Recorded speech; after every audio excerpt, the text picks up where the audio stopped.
श्रीमान दुर्गादत्त शर्मा जी हैं। राधे राधे।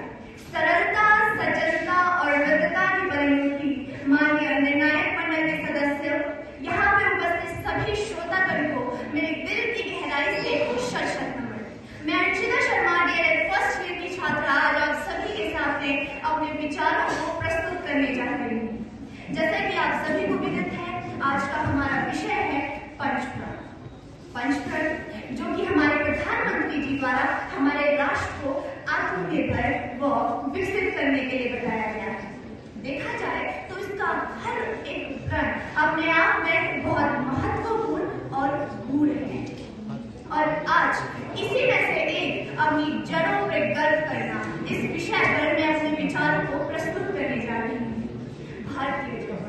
भारत की जड़ें भारतीय परंपरा, भारतीय संस्कृति, भारतीय एकता को एकजुटता में रखी है। ये वो धरती है जहाँ अटल जी कहते हैं कि भारत कोई भूमि का टुकड़ा नहीं है, ये स्वयं में एक जीता जागता राष्ट्र पुरुष है। ये वंदन की धरती है, ये अभिनंदन की धरती है, ये अर्पण की धरती है, ये तर्पण की धरती है। ये वो भूमि है जहाँ वसुदेव कुटुंबकम की धारा बहती है।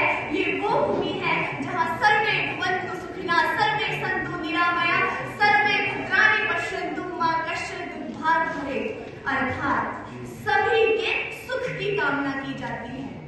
मुझे गर्व है अपनी संस्कृति पे, मुझे गर्व है अपने भारत पे, जहाँ युद्ध भी धर्म से लड़ा जाता था, जहाँ श्री राम मूर्छित रावण को देखे उसका वध नहीं करते, अपितु अगले दिन सजग होकर युद्ध करने के लिए प्रोत्साहित करते।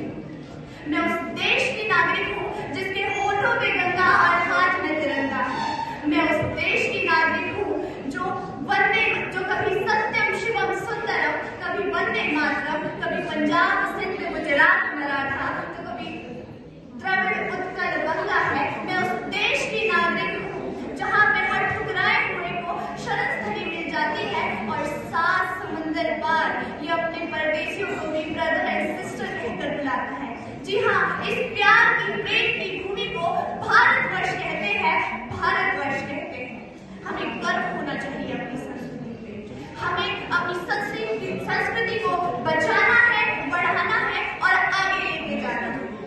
परंतु मुझे दुख हो रहा है आज ये कहते हुए कि हमारा युवा गांधारी के समान अंधा होकर अपनी आंखों में स्वयं पट्टी बांधकर पाश्चात्य संस्कृति का आदी होता जा रहा है, उसके पीछे भागता जा रहा है।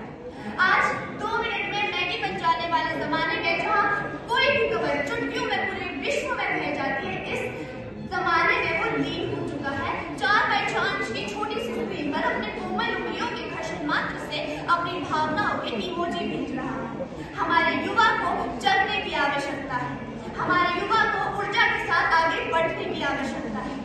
हमें भले ही आजादी की लड़ाई लड़ने में सम्मिलित होने का अवसर प्राप्त नहीं हुआ, परंतु आजादी के बाद अपने देश को आगे बढ़ाने, विकसित करने का अवसर जरूर प्राप्त हुआ है। बस हमें जरूरत है ऐसे कार्यक्रमों की जो हमसे कह सके कि कवन सो कार्य कठिन जग माही, जो नहीं हुई तात तुम